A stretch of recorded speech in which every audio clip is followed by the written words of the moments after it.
140쪽이죠. 140 밑에 문단입니다. 보살이 초지에서는, 요 초지는 이제 보살이 10지가 있다 그랬죠. 10단계의 보살이 있는데, 초지는 이제 1지입니다. 초지. 첫 번째 보살입니다.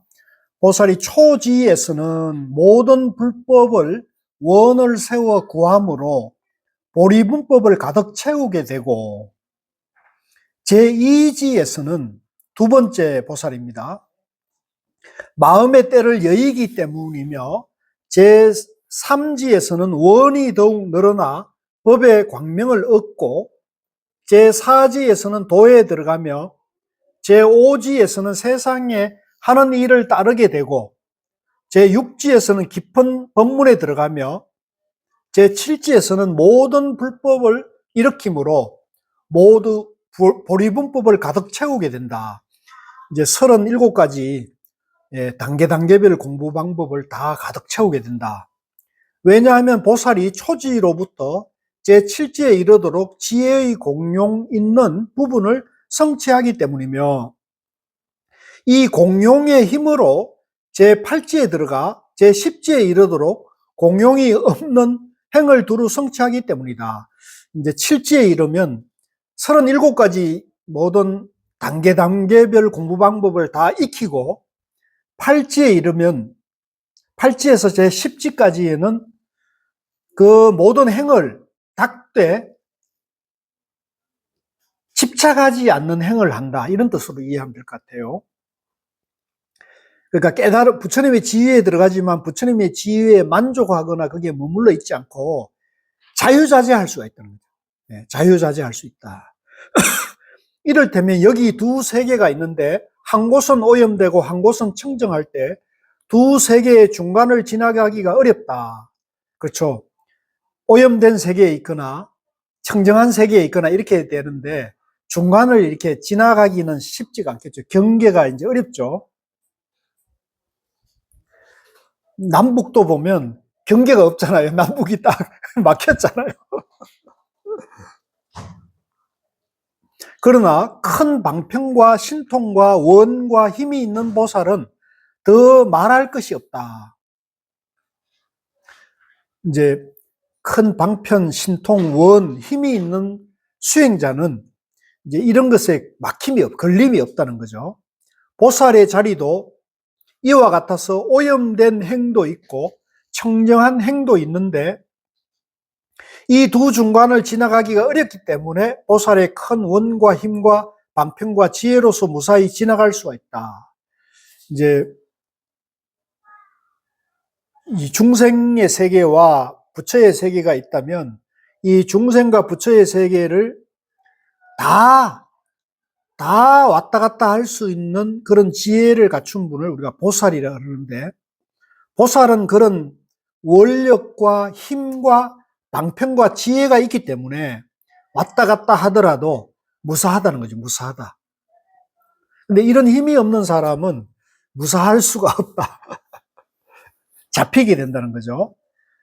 다시 해탈보살이 물었다. 제7지의 보살은 오염된 행입니까? 청정한 행입니까?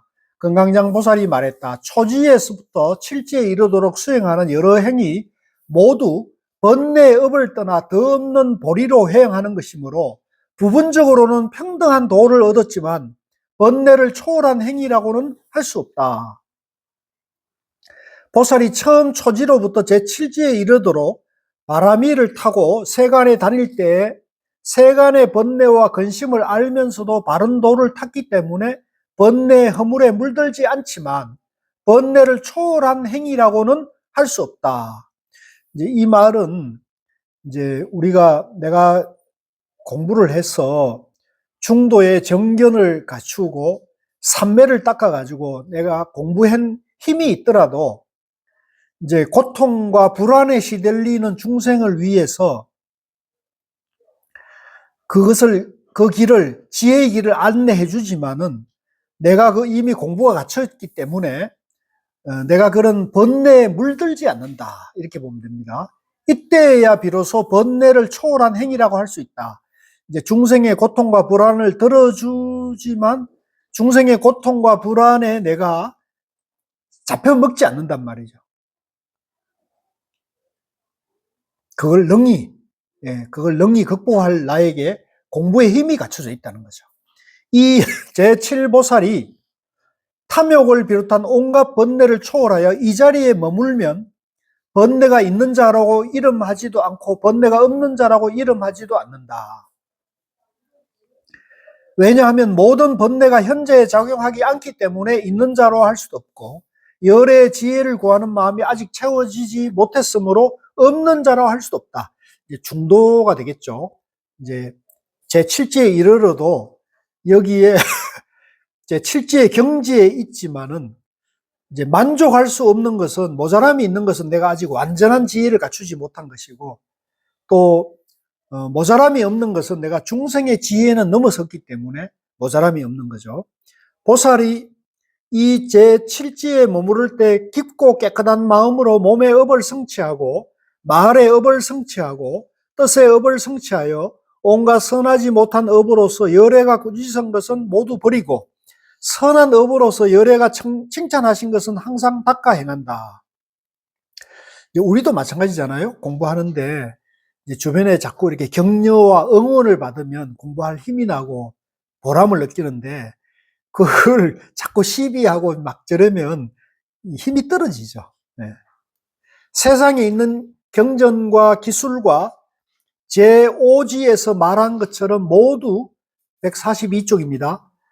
자연히 행하게 되고 일부러 공을 들이는 것은 아니다. 이제 이런 정도가 되면은 이제 내 공부가 어느 정도 성숙했기 때문에요. 자연스럽게 이게 된다는 거죠. 그러니까 우리가 이렇게 보면 이게 자연스럽지 않으면 몸에 힘이 들어가 있거나 이렇게 좀 긴장해 있으면 사람들이 불안하게 느끼잖아요.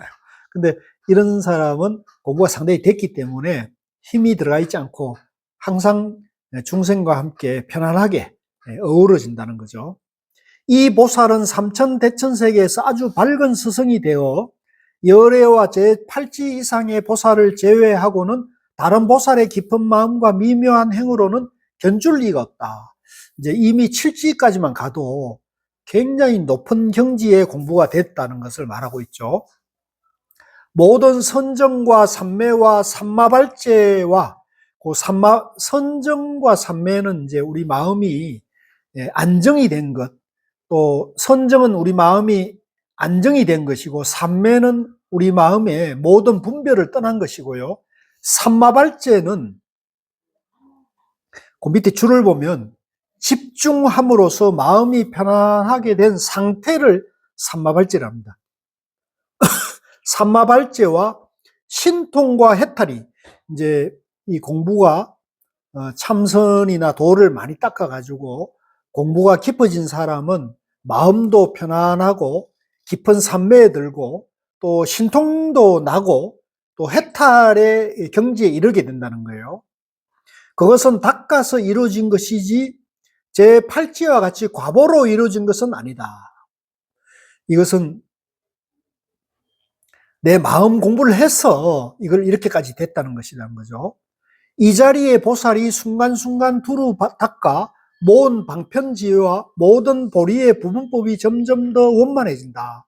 보살이 이 자리에 머무를 때 한량없는 몸의 신업의 무상행을 깨끗이 하며, 이제 좀 어려운 말인데요. 이제 보살이 이런 제7지의 경지에 마음을 쓸 때는 무한한 몸의 업이 있을 수 있잖아요. 아직 깨닫지 못했기 때문에 내가 몸으로 짓는 업이 있을 수 있는데 그 업이 무상해서 실체가 없기 때문에 청정하다는 거야. 깨끗이 하며 한량없는 어업의 무상행, 이제 한량없는 말로서 업을 짓는 게 있잖아요. 말로서 업을 짓는 어업의 무상행을 깨끗이 하며 한량없는 의업, 이제 의업은 마음으로 짓는 업의 무상행, 그 업도 무상하다, 실체가 없다는 행을 청정히 함으로 무생법인의 광명을 얻는다. 무생법인, 이제 진리 중도의 도장을 얻는다. 중도의 지혜가 갖춰지게 된다. 해탈월 보살이 물었다. 불자여 보살이 초지에서부터 닦은 몸과 말과 뜻으로 지은 한량없는 법은 어째서 이 성을 뛰어넘지 못합니까? 여기서 이제 이 성은 성문성, 영각성. 이제 성문은 남에게 법문을 들어서 깨달음으로 하는 것, 연각은 홀로 연기법을 깨닫는 것을 말하고요. 그걸 이성이라 그래요. 그래서 불자여 보살이 초지에서 일지에서부터 닦은 몸과 말과 뜻으로 지은 한량은 업은 어째서 이성을 뛰어넘지 못합니까? 성문과 영각을 왜 뛰어넘지 못했습니까? 이렇게 물었습니다. 금강장 보살이 말했다. 불자여 그들도 다 뛰어넘지만 불법을 희구하기 때문에 자기 지혜로 관찰하는 힘이 아니다. 이제 이성은 자기 힘으로 지혜를 관찰하는 아직 그런 공부까지 안 됐기 때문에 이제 그것은 어떻게 할 수가 없다. 이런 얘기로 받아들여져요. 이제 제7지는 자기 지혜의 힘으로 하기 때문에 모든 이성이 미치지 못한다. 이제 제7지는 자기 공부와 자기 노력과 자기 마음의 고요와 자기 안에 지혜를 개발한 힘이 있기 때문에 다른 사람이 여기에 영향을 줄 수는 없다는 거예요. 내 힘으로 닦은 것이기 때문에. 그런데 이성은 그런 공부가 아니라는 거죠. 그런 공부가 아니고 남에게 의지하거나 자기 혼자만 공부해서 하기 때문에 이런 사람에게까지 제7지가 이 사람들에게까지 영향을 줄 수는 없다는 거죠. 보살 마하살이 처음 발심할 때부터 큰 법의 뜻을 두고 구함으로 성문과 독각을 초과하지만 이제 지금 7지에 이르는 사람은 성문이나 독각 공부를 넘어선다는 거죠. 넘어선 경지지만 이 자리에 머무르면 자신이 행하는 지혜의 힘으로 모든 이성들의 위를 지나간다. 이제 7지에 이르면 성문과 독각의 그 공부의 경지를 넘어서게 된다는 거죠. 넘어서게 된다는 거예요. 143쪽입니다. 보살이 제7지에 머무를 때 심이 깊고 멀리 여의었으므로 행함이 없이 항상 행하는 몸과 말과 뜻으로 짓는 업을 얻고 윗자리의 도를 분명히 구하여 버리지 않는다. 이제 7지에 머무르더라도 상당히 가벼워지고 밝아지고 자유로워졌지만 이보다 더 완전한 윗자리의 도를 부지런히 구해서 그것에 만족하지 않는다는 겁니다. 그러므로 보살이 비록 실제를 행하면서도 정하지는 않는다. 이제 그런 7가지 7지의 지혜를 행하지만은 거기에 만족해서 거기에 주저앉지는 않는다. 다시 해탈을 보살이 물었다. 보살이 어느 자리로부터 정멸한 선정에 들게 됩니까? 금강장 보살이 대답했다. 보살이 제6지로부터 정멸한 선정에 들어가지만 지금 이 자리에서 순간마다 들어가고 순간마다 일어나면서도 정하지는 않는다. 이제 여기서 이 자리에서는 순간마다 들어간다는 것은 생각마다 선정에 들어가고 순간마다 생각마다 나온다는 거. 요거를 증명하지는 않는다. 그러므로 이 보살을 몸과 말과 뜻으로 짓는 불가사의한 업을 성취하고 실제를 행하면서도 정하지는 않는다고 한다. 마치 어떤 사람이 배를 타고 거센 바다에 들어갔는데 잘 훈련된 힘으로 해난을 면하는 것 같다. 그렇죠. 내가 이제 어느 정도 공부가 돼가지고 7지 정도의 보살의 수행과 지혜를 갖추게 되면 주변에 아무리 이제 고통이 많고 아무리 불안이 많고 아무리 악의 다툼이 많더라도 그런 모든 풍파를 잘 견디면서 공부가 나아간다는 거죠. 반면에 그 풍파에 빠져버린 사람도 있잖아요. 그죠? 그게 그냥 주저앉아가지고 악의 다툼에 그냥 빠져들어버린 사람도 있을 수 있거든요. 근데 그걸 7지 정도 되면 그거를 능히 이제 극복해 나갈 수가 있다는 거예요. 그러니까 우리 여기 공부하시는 분들도 이 공부에 만족하고 머물지 말고 계속 공부를 해놔야 돼요. 계속.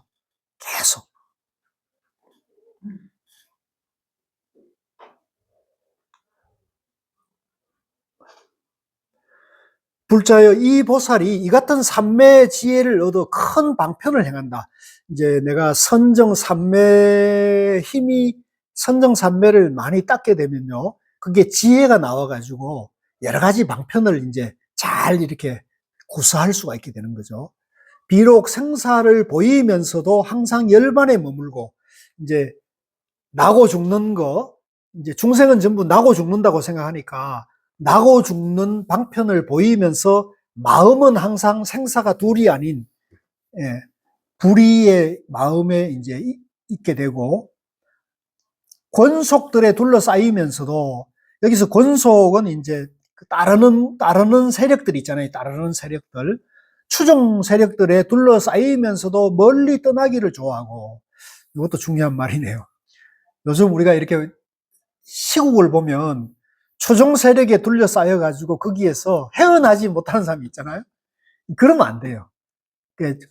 추종 세력이 있더라도 항상 더 넓은 세계를 볼 수 있어야 되는데, 자기 추종 세력에 둘러싸여가지고 그 추종 세력만 바라보고 정치를 하거나 도를 행하거나 이러면 그게 이제 마구니가 되는 거거든요. 마구니는 이제 그 깨달음으로 가다가 자기가 좀 뭘 알았다고 생각하고 중생들보다는 자기가 좀 더 공부한 게 많으니까 중생들에게 자기 공부를 자랑을 해가지고 어느 정도 추종 세력이 생겨가지고 그 추종 세력의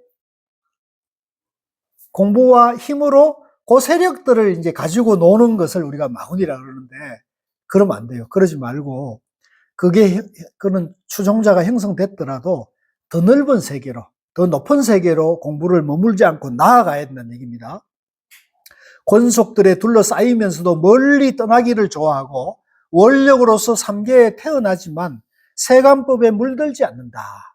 이제 과거, 현재, 미래나 전생, 내생, 현생에 태어나더라도 세상에 물들지 않는다. 집착하지 않는다. 항상 정멸하면서도 방편의 힘으로 오히려 들뜨고 불을 사를지라도 타지 않고 부처님의 지혜를 따르면서도 성문과 벽지불의 자리에 들어간다.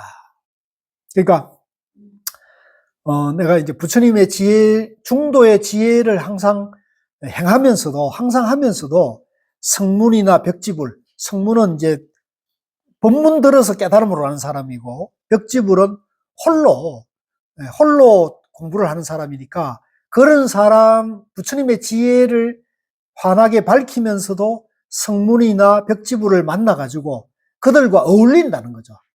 왜 어울릴까요? 그분들의 공부를 더 업그레이드 시키는데 도움을 주기 위해서 그 자리에 들어간다는 얘기입니다. 그러니까 부처님 지혜가 밝은 사람은 교회나 성당 다니는 사람들하고 어울릴 줄 알아야 돼요. 이 선을 그으면 안 돼요. 선을 그으면 안 되고 잘 어울려야 돼요.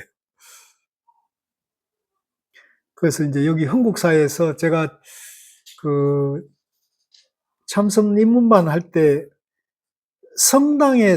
묘하게도 성당에 30년 다니는 그 거사님이 두 분 계셨는데, 그분들이 어떻게 공부를 잘했는지 지금 이제 그분하고 제 셋이 들어있는 카톡방이 있는데 그 나바오가 계속 올라오거든요. 근데 그 중에 한 거사님이 나바오가 800일이 되셨더라고요. 근데 그 800일이 됐는데 제가 이제 100일 단위로 이제 소감 한마디를 이렇게 듣는데, 그 거사님은 나보고 참 참선이 좋다고, 마음이 좀 울적하고 불편할 때도 이제 참선을 하면은 마음이 편안해진다 그러면서 교수님 덕분이라고 그러는데 보람을 좀 느끼죠. 네. 그러니까 이거 이제 그분도 있고 그보다 연세 많으신 팔순 된 분도 있어요. 여기 이제 일요일 날 공부하는 분 있는데, 그래서 그 그렇게 자기가 계속 공부를 계속 해야 돼요. 계속.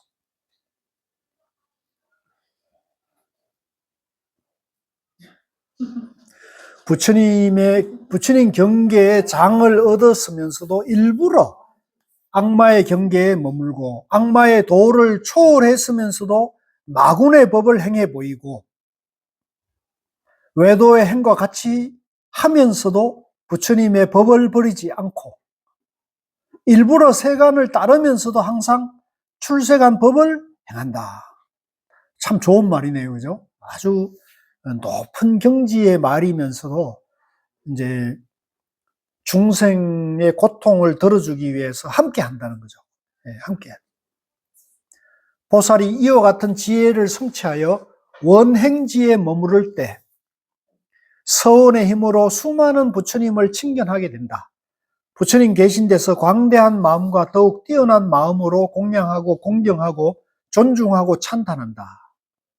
의복과 음식과 침과 약과 온갖 필수품을 이바지하며 스님들에게도 공양하고 이 성건으로 최상의 깨달음에 회양한다.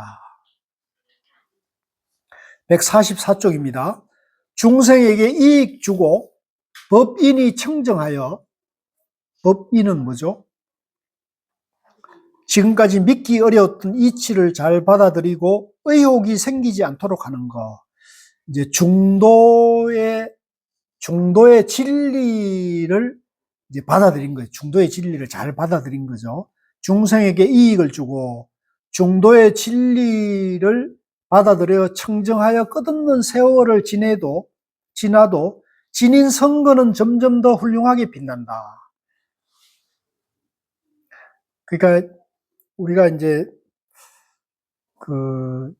제 경험으로도요, 이제 중도에 대한 공부가 이해가 돼가지고 이제 조금 세상을 보는 눈이 이제 반듯해지고 확고해지고 더 이상 이제 세상에 이러저러한 것에 흔들림이 없으면 화두를 하면 화두 삼매가 좀 쉽게 체험이 돼요. 그래서 이제 바른 세계관과 가치관을 세우고 삼매를 체험해서 삼매의 힘이 갖춰지면은 여기에 이제 머물면은 안 되고 계속 공부를 이제 밀고 나가면은 계속 마음이 편안해지고 마음이 환하게 밝아지는 거예요. 그래서 이제 오늘 이제 아까 제가 미국에 계신 분들하고 온라인으로 공부 얘기를 하는데 이제 어떤 노거사님이 이제 저를 마지막에 질문을 하면서 뭐라고 그러냐면 제가 인상이 좋다고 칭찬을 한참 하시는 거예요. 그런 게 아닌데 이제 그런 얘기를 한참 하더라고요. 그러니까 뭐 나는 그렇게 생각하지 않지만 그분이 그렇게 봐주니까 고맙죠. 좋게 하는데 이제 그 얘기는 이제 계속 얼굴이 밝아져야 된다는 거죠. 계속 얼굴이 밝아지고 편안해지고 그렇게 돼야 돼요. 그래서 제가 늘 말씀드리지만 이 공부는 거짓말을 하지 않기 때문에 이제 우리가 공부를 잘하고 있는가, 공부가 제대로 안 되고 있는가는 얼굴을 보면 제가 안다 그랬잖아요. 얼굴이 편안하고 이제 환하고 밝고 이제 마음 씀씀이도 마찬가지로 계속 이제 그렇게 돼야 되는 거죠. 그래서 이거는 거짓말하는 공부가 아니다는 거죠. 성거는 점점 더 훌륭하게 빛난다. 이를테면 햇빛은 달빛이나 별빛으로는 미칠 수 없고, 그렇죠? 달빛이나 별빛이 아무리 밝아도 해가 뜨면은 모든 것이 다, 그죠? 반딧불이 되어버리듯이 이 세상에 있는 진창들은 모두 말릴 수 있는 때 이 원행지의 보살도 그와 같아서 이 성들로는 미칠 수 없으며 모든 중생의 번뇌 진창을 모두 말리게 된다. 여기 제가 이제 원행지라 해서 멀리 행하는 경지의 보살이라 해서 이게 무슨 뜻일까 했는데 이제 이해했네요. 이거는 뭐냐면 중생의 입장에서 보면 이 원행지 보살은 너무 멀리 높은 지혜를 행하고 있는 사람이기 때문에 원행지라고 볼 수 있는 거죠. 나보다 너무 멀리 떨어진 사람이라고 볼 수 있잖아요. 중생의 입장에서는. 네, 그 얘기를 하는 거죠. 그래서 이제 이 얘기하니까 옛날에 그 스님이 생각나는데, 우리 종단에 아주 높은 그 위치에 있던 스님이, 제가 이제 아주 젊었을 때, 그러니까 20대 그 스님이 이제 30대, 그 20대, 30대니까 아주 젊은 시절에 같이 이제 뭐, 뒹굴고 놀고 자고 먹고 이렇게 할 때가 있었거든요. 그러니까 아주 친했죠. 아주 이제 지기처럼 돼가지고. 그래서 이제 그분이 무슨 마음으로 미국에 가가지고 이제 그 공부한다 그러면서 한 번은 나와가지고 나를 보자 그래서 만났더니 나보고 미국 공부하러 가자고 가면은 학비나 모든 걸 다 대준다고 가자는 거였어요. 그 나는, 예? 가수면 지금 트럼프 만났지. 그래서 내가 이제 나는 그런 생각이 전혀 없었고 나는 이렇게 천생 촌놈이어가지고요. 내가 이렇게 나를 생각하면 나는 천생 촌놈이에요. 근데 촌놈은 촌놈인데 나는 그 어렸을 때 내 고향 마을이 참 이뻤어요.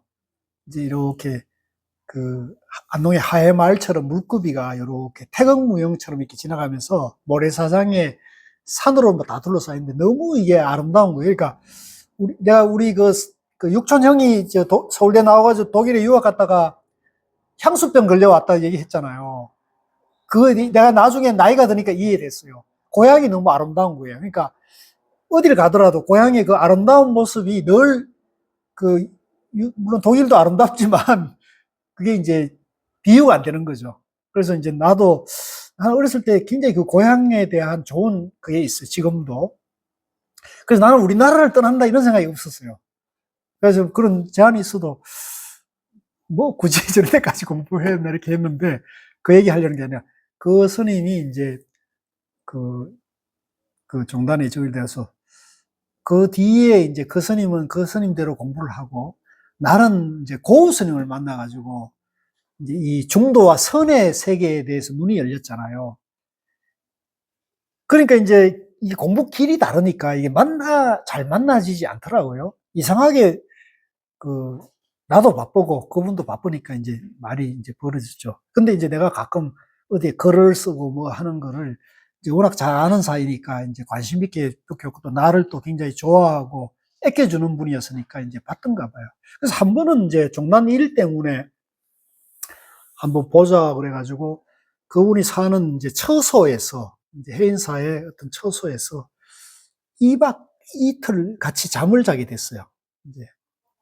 이제 같이 잠을 자고 옛날 생각을 이제 하게 됐는데 그러면서 이제 나를 차를 한잔 하면서 나는 이제 술을 안 하고 이제 저러니까 차를 한잔 하는데 그분이 뭐라 했냐면 그동안 안 보는 사이에 저 높은 세계에 올라가 있는 것 같다고 나를 그렇게 표현하는 거예요. 그래서 이제 그때 나는 이제 그 스님 워낙 가깝게 지냈고 좋아하고 그랬는데 그렇게 딱 말하는 순간에 거리감이 딱 생기는 거예요, 내가. 그러니까 내가 거리감이 딱 느껴지는 거는 이 스님도 거리감을 느낀 거죠. 그러니까 스님이 먼저 거리감을 느꼈기 때문에 그런 말을 했겠죠. 나는 그전에는 그런 거리감 같은 건 없었다고 생각을 했는데 그 말을 내가 딱 듣는 순간에 아, 나하고 거리감을 느끼는구나 이런 생각이 딱 났어요. 그래서 지금 이렇게 생각을 해보니까 그 말을 내가 이제 사람들이 그런 말을 듣기는 어렵잖아요. 아주 친했던 사람이 그런 얘기 듣기 어렵거든. 특히 스님인데 그런 얘기를 듣기 더 어렵죠. 내가 그 얘기를 지금 생각해보니까 그 어른이 생각하는 그와 내가 생각하는 것이 거리감을 느꼈던 것 같아요. 이제 그게 어떤 거리감인지 내가 알 수 없지만은 이제 이런 게 있어요. 사람이 우리가 대화를 하고 같이 지내더라도 이 사고의 가치관의 차이도 있을 수 있고 또 세상을 보는 눈의 차이도 있을 수 있고 또 부처님 지혜에 대한 깊이의 차이도 있을 수 있는 거거든요. 그래서 이제 그 얘기가 나니까 우리가 이제 어떻게 공부해야 되느냐. 근데 이것도 이제 이런 거리감을 두는 건 좋은 게 아니잖아요. 그죠? 그때는 이제 동사습을 해야 되는 거죠. 동사습. 거리감을 줄이게 해야 돼. 그래서 내가 그 어른이 그렇게 말씀하시니까 그 순간부터 내가 뭐라고 생각했냐. 아, 내가 말 조심해야겠구나. 그러니까 왜냐하면 내가 계속 아는 체 얘기하면 더 거리감을 느낄 거 아니에요.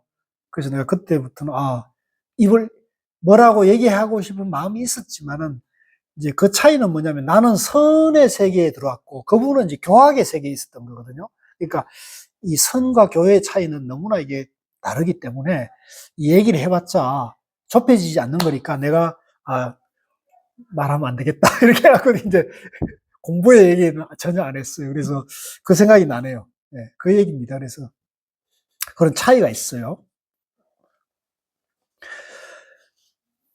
이를테면 햇빛은 달빛이나 별빛으로는 미칠 수 없고 이 세상에 있는 진창들을 모두 말릴 수 있는데 이 원행지의 보살도 그와 같아서 이 성들로는 미칠 수 없으며 모든 중생의 번뇌 진창을 모두 말리게 된다. 이 보살은 십바라밀 중에서 방편바라밀이 치우쳐 많은데 다른 것을 닦지 않는 것은 아니지만 힘을 따르고 분수를 따를 뿐이다. 이같이 보살 마하살의 제7원행지를 간략히 말한 것이다. 진도를 조금 더 나갈게요.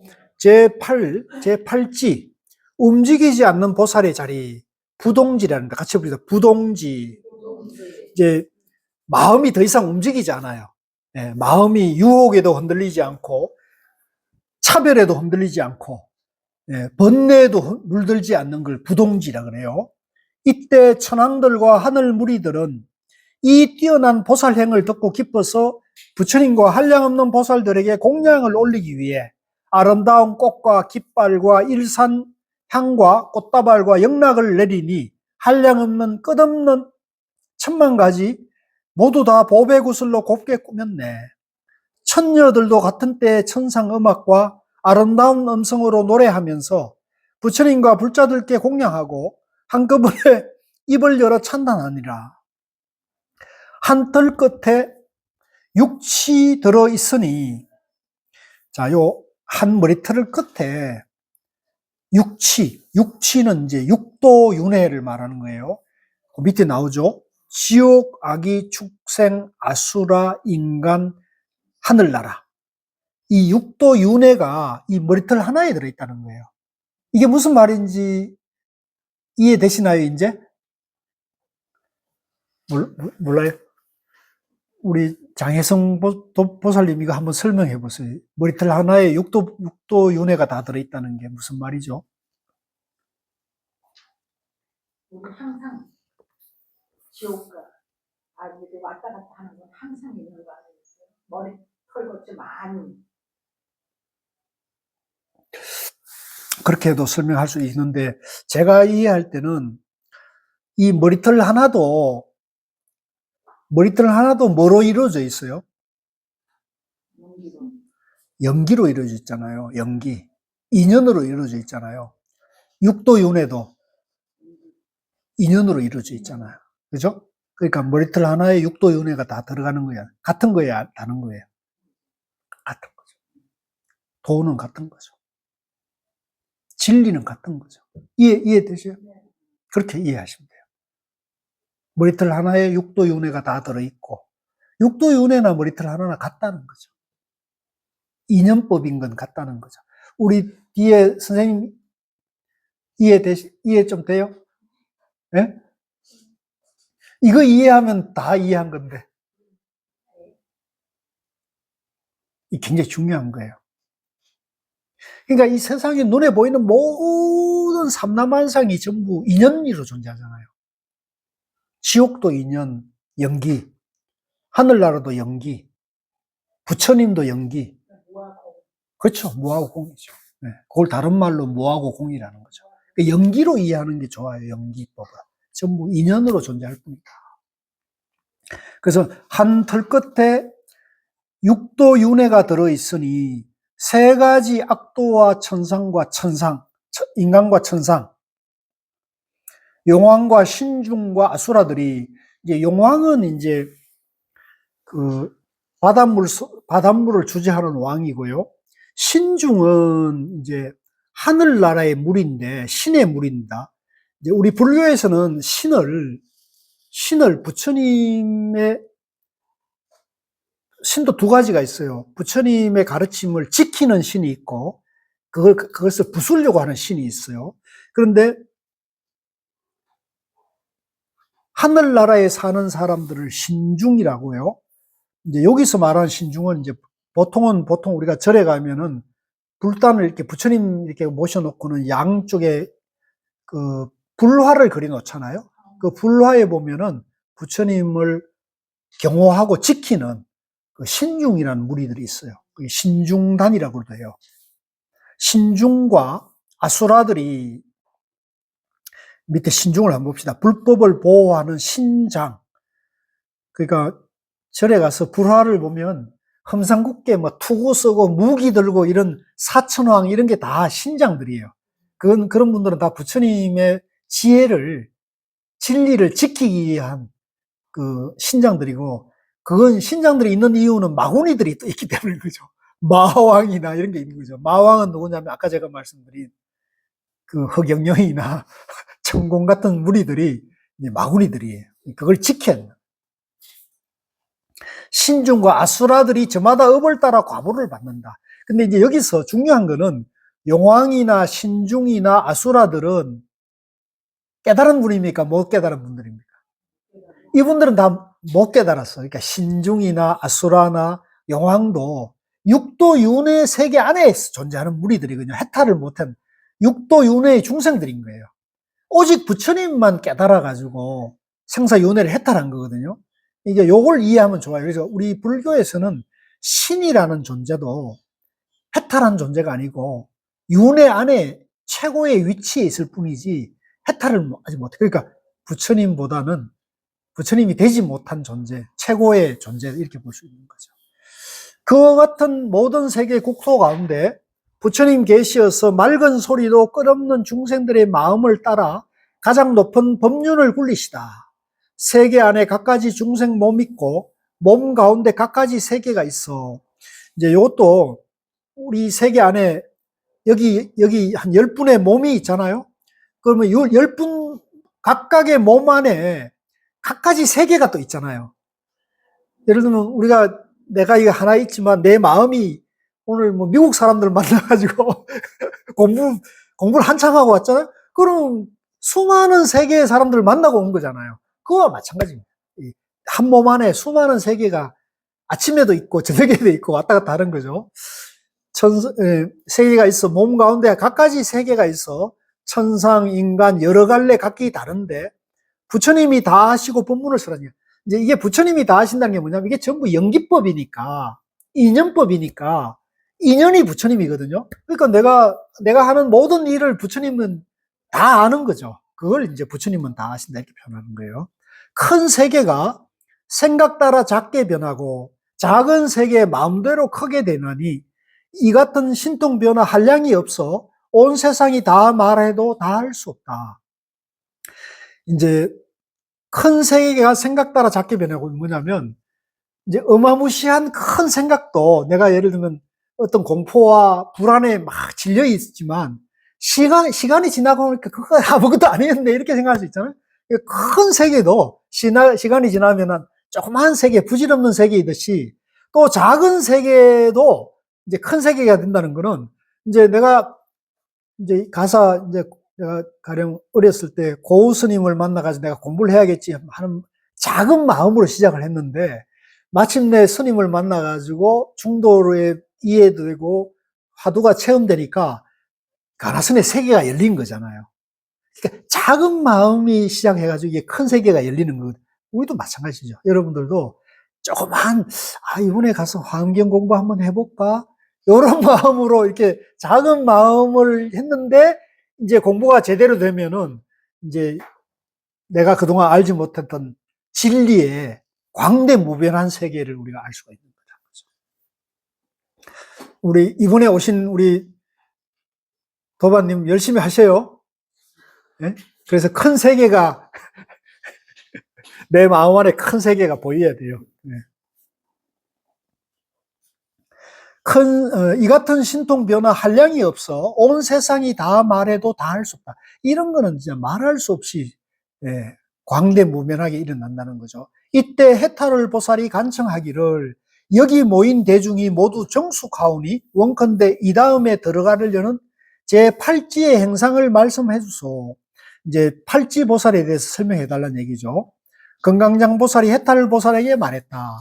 불자여, 보살 마하살이 제7지에서 방편지혜를 잘 닦으며 도를 깨끗하게 하며 도를 돕는 법을 잘 모으며 큰 원력으로 하며 열의 힘으로 가피하며 자기 성근의 힘으로 유지한다. 열의 힘과 두려움 없음과 함께하지 않는 부처님 법을 항상 생각하며 같은 마음으로 생각을 맑히며 복덕과 지혜를 성취하며 대자대비로 중생을 버리지 않으며 한량없는 지혜의 도에 들어가게 한다. 그러니까 이제 이 공부가 잘 되면은 두려운 마음이 없어지고 불안한 마음이 없어지고 밝은 지혜가 나날이 자라고 이렇게 해서 나 혼자만이 이렇게 행복하고 나 혼자만이 편안한 게 아니라 주변에 보면 고통과 불안을 안고 있는 사람들이 많단 말이에요. 그러면 그 고통과 불안에 있는 사람들을 돕는 그 고통과 불안을 들어주려는 노력을 해야 되는 거죠. 그것이 이제 중생을 버리지 않는 것이고 한량없는 지혜의 도로 들어가게 하는 것이다.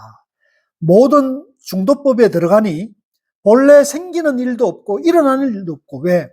중생이 본래 부처이기 때문에 이 현실이 그대로 극락정토인데 자기가 중생이고 중생이나 착각에 빠져가지고 수많은 죄업을 지으니까 이 현실 극락을 지옥으로 만드는 거예요.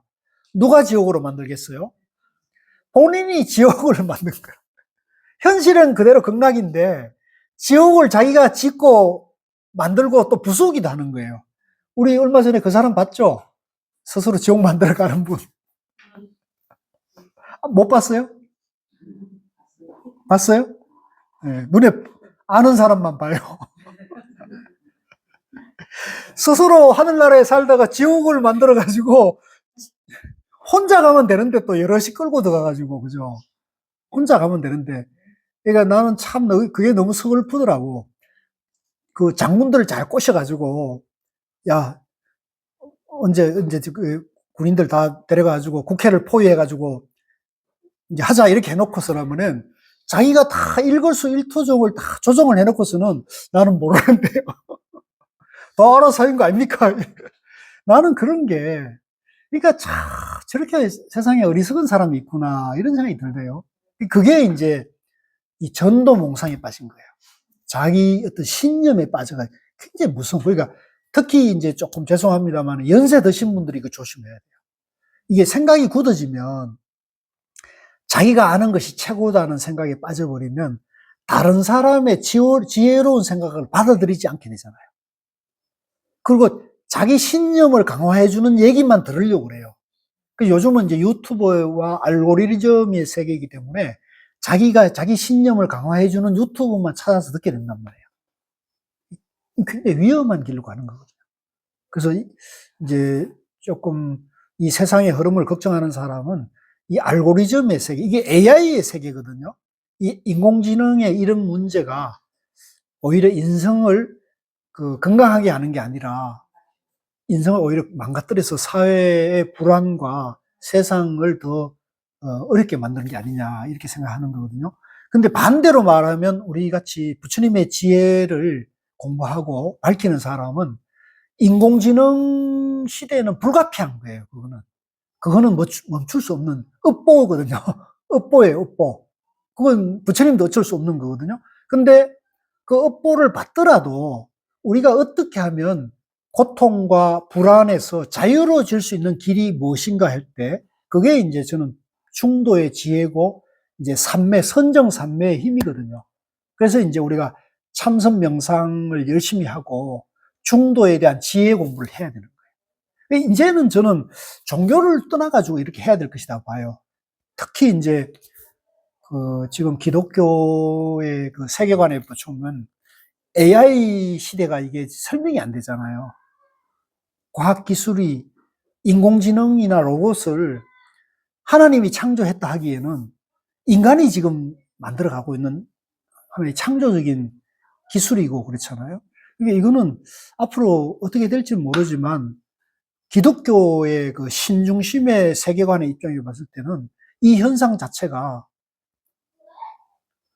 극도의 불안과 공포를 가져올 수도 있다는 거죠. 그러니까 그 신의 가르침으로는 이걸 이거 설명하기가 한계에 달하는 거예요. 그러니까 그 뛰어난 목사들이나 이런 분들도 멘붕이 오는 것 같아요.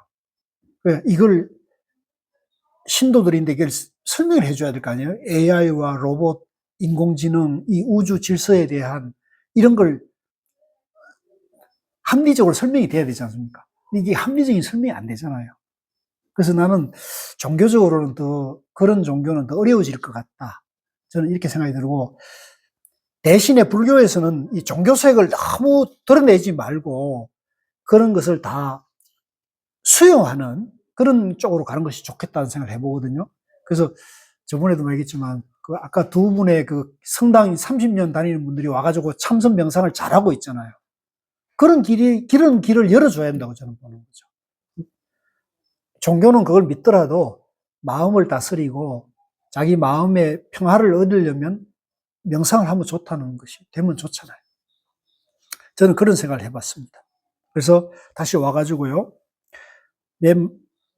함께 하지 않는 부처님 법, 열의 힘과 두려움 없음과 함께 하지 않는 부처님 법을 항상 생각하며, 이게 무슨 말이지? 함께 하지 않는 부처님 법. 이거는 내가 또 공부해가지고 다음 주에 말씀드리고요. 네.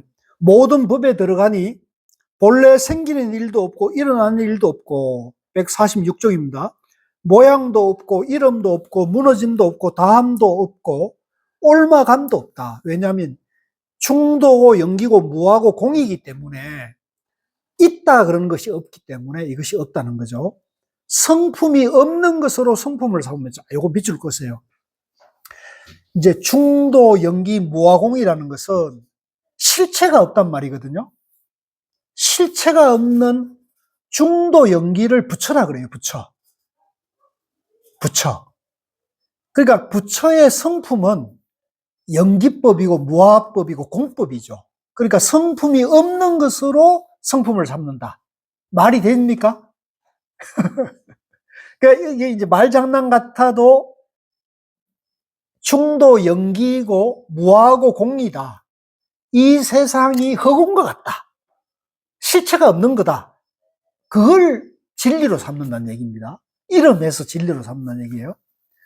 분별이 없는 진여와 같은 지혜로 들어갈 곳이 있다.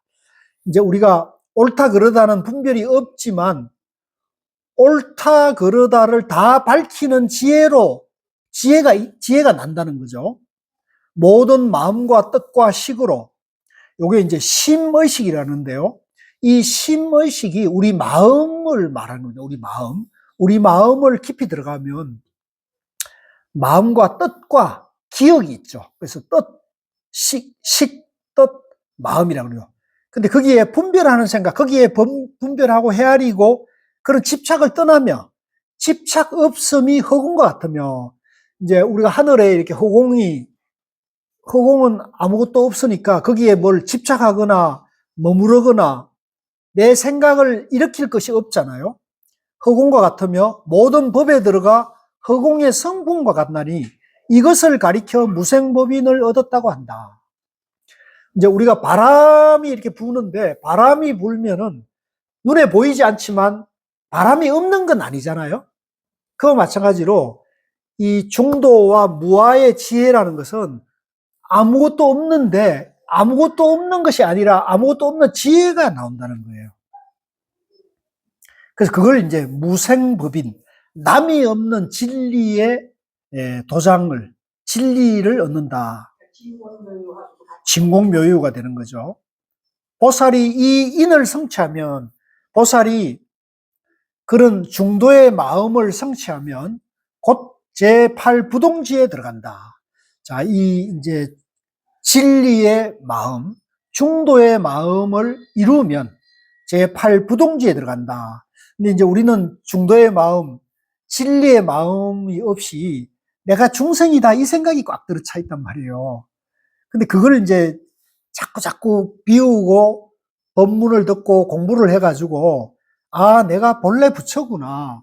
내가 본래 중도고 영기고 무아구나 라는 것이 이해가 되면은 이 진리에 내가 마음의 문을 열게 되면 진리를 내가 받아들이게 되겠죠. 그것을 이제 제8부동제에 들어간다. 깊이 행하는 보살이 되어 알기 어려우며 차별이 없으며 모든 모양과 생각과 집착을 여의며 한량이 없고 끝이 없으며 모든 성분과 별지불이 따를 수 없으며 온갖 시끄러움을 여의어 정멸이 드러난다. 이제 이런 정도 공부가 된 사람은 아무리 시끄럽고 혼란한 곳에 가더라도 마음이 고요해질 수 있는 그런 능력을 갖춘 사람이에요. 보살이 이를테면 비구가 신통력을 가지고 마음이 자유롭게 되어 차례로 멸진정에까지 들어가면 이 멸진정은 마음이 작용이 모두 사라져버린 삼매, 그러니까 완전한 정멸, 고요의 그 경지를 말하는 거죠. 완전한 정멸의 경지를 멸진정이라고 같이 들어가면 온갖 움직이는 마음과 기억하는 분별이 모두 쉬게 된다. 이제 이런 완전한 고요의 자리에 들어가면 생각이 이렇게 지혜가 일어나고 이런 게 있을 수 있잖아요. 그런 것마저도 이제 쉬워져 있다는 거죠. 이 보살도 그와 같아서 부동지에 머물면 온갖 공들여 작용하는 행을 버리고 공들여 작용함이 없는 법을 얻어 몸과 말과 뜻으로 하는 업과 생각과 일이 모두 쉬고 과보의 행에 머문다. 어떤 사람이 꿈속에서 큰 강에 빠졌는데 강에서 헤어나오고자 큰 용기를 내어 방편을 썼다. 이제 그럴 수 있죠. 우리가 꿈속에서 큰 강에 빠질 수 있죠. 그런데 이제 꿈속에서 큰 용기를 내가지고 방편을 썼다는 거예요. 이로 인해 꿈에서 깨어나게 되고 꿈에서 깨어나면 하는 일이 모두 쉬게 된다. 그렇죠. 보살도 그와 같아서 중생의 몸이 4가지 흐름 속에 있음을 보고 제도하기 위해 큰 용맹심을 내어 애써 정진한다. 이로 인해 부동지에 이르게 되는데 이 자리에 이르면 온갖 공들여 작용함이 모두 쉬게 되고 2가지 행과 행상이 있는 행이 드러나지 않는다. 참 비유가 아주 참 좋네요. 범천에 태어나면, 이제 범천은 하늘나라에 태어나면 욕계의 번뇌가 나타나지 않는 것과 같아서 부동지에 머물면 마음과 뜻과 식의 행이 전혀 나타나지 않는다. 이 보살 마하살은 보살심과 불심과 보리심과 열반심도 일으키지 않는데 하물며 다시 세간의 마음을 일으키겠는가. 이제 모든 번뇌가 사라졌기 때문에 또 세상에 대한, 중생에 대한 마음이 일어나지 않는다는 거예요. 불자여 이 자리의 보살은 본래의 원력으로 여러 부처님께서 그 앞에 나타나 열의 지혜를 주고 법이 흐르는 문 안에 들어가게 하고 이와 같은 말을 한다. 장하다 선남자여, 이 이는 첫째로 부처님의 법을 따르는 것이다. 그러나 우리가 지닌 10가지 힘과 두려움 없음과 18불공법은 그대가 아직 얻지 못했으니 그대는 이 법을 성취하기 위해 부지런히 정진을 할 것이며 이 인의 문에서 게으르지 말라. 자, 오늘 여기까지 할게요. 예, 수고하셨습니다.